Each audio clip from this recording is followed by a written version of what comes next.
बिस्मिल्लाहिर्रहमानिर्रहीम। रूह अफ़ज़ा यानी लाल शरबत। गर्मियों का मौसम है और रूह अफ़ज़ा जो है उसको देखते ही यूँ लगता है कि जैसे हमारी प्यास कम हो जाएगी और हमें इस गर्मी के मौसम में ठंडक महसूस होगी। ये एक नहायत ही मकबूल और गैर अल्कोहल शरबत है जो ताजगी बख्श मशरूबात बनाने में इस्तेमाल होता है। ये एक रवायती जड़ी बूटियों वाला शरबत है जिसकी इब्तदा हिंदुस्तान से होती है और इसके अलावा ये जनूबी एशिया यानी पाकिस्तान, भारत, बांग्लादेश और श्रीलंका में भी काफी बड़े पैमाने पर तैयार किया जाता है। इसके अलावा दुनिया में और यूरोपीय ममालिक में भी दूसरे मुल्कों में अक्सर मुल्कों में ये पाया जाता है और आम मिलता है। रूह अफ़ज़ा अपने मखसूस रंग सुर्ख रंग की वजह से बहुत ही दूर से जाना पहचाना जाता है और इसका जायका गुलाब की पत्तियों, जड़ी बूटियों और फलों के अमेजे से हासिल किया जाता है। इसे गर्मियों में ज्यादा प्यास बुझाने के लिए भी इस्तेमाल किया जाता है। ये शरबत कई कंपनियां तैयार करती हैं और तकरीबन हर सुपरमार्केट में दस्तयाब होता है। खास तौर पर जनूबी एशिया की तमाम जो मार्केट्स हैं इनमें ये आसानी से मिल जाता है। रूह अफ़ज़ा में पाए जाने वाले इज्जा। गुलाब की पंखुड़ियाँ इस शरबत के सबसे अहम इज्जा में से हैं जो फलों का जायका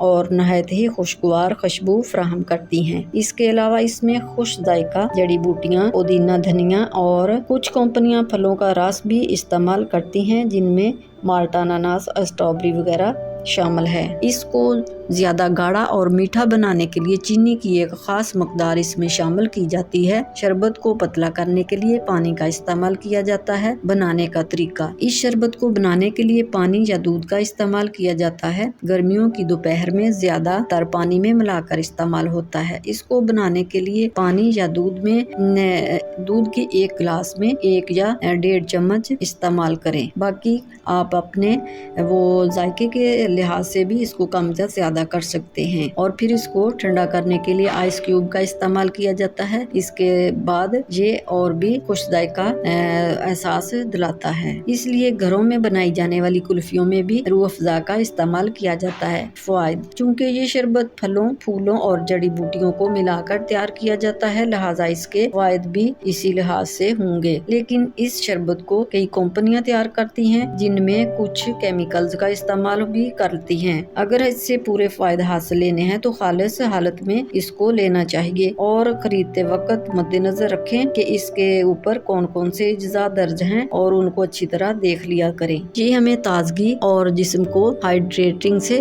बचाता है। गर्मियों में प्यास बुझाने में शरबत बहुत ही मुफीद है। इसको पानी में मिलाकर पीने से जिस्म में ठंडक और ताजगी का एहसास होता है। गुलाब की पंखुड़ियाँ और जड़ी बूटियाँ ठंडी तासीर रखती हैं जो गर्मी और धूप से निजात दिलाने में हमारे जिस्म को ठंडा करती हैं। गुलाब की पंखुड़ियाँ एंटीऑक्सीडेंट्स खसूसियत की हामिल होती हैं। ये जिस्म में जो नुकसानदेह बैक्टीरिया या अवामल होते हैं या फ्री रेडिकल्स जो होते हैं उनके असर को बहुत हद तक कम करती हैं। ये हमारे जिस्म को मुमकिन तौर पर एक्सीडेंट्स और तनाव की शिद्दत को कम करती है। इसके अलावा रूह अफ़ज़ा में मौजूद जड़ी बूटियाँ, पुदीना और धनिया जो है वो हाजमे के निज़ाम में भी बहुत ही मावन होता है। जब इन जड़ी बूटियों को शरबत में शामिल किया जाता है तो हाजमे की तासीर में भी ये शरबत शामिल हो जाता है। इस शरबत में पाई जाने वाली जड़ी बूटियाँ और अज्जा अपने जायके और खुशबू के लिहाज से बहुत ही बेहतर होते हैं और मूड को खुशगवार करते हैं। ये फ़वाइद इनफरादी तौर पर हर इंसान पर मुख्तलिफ मकदार में या मुख्तलिफ अंदाज में असरअंदाज होते हैं क्योंकि हर एक इंसान के जिस्म का मेटाबॉलिज्म दूसरे इंसान से मुख्तलिफ होता है। अगर आप ये ग़िज़ा की कोई ख़ास पाबंदी नहीं कर रहे तो आप इसका इस्तेमाल कर सकते हैं और मुमकिन फ़वाइद भी हासिल कर सकते हैं। जहाँ इसके बहुत से फ़वाइद हैं वहाँ इसके कुछ मुमकिन नुकसानात भी हैं। अगरचे रूह अफ़ज़ा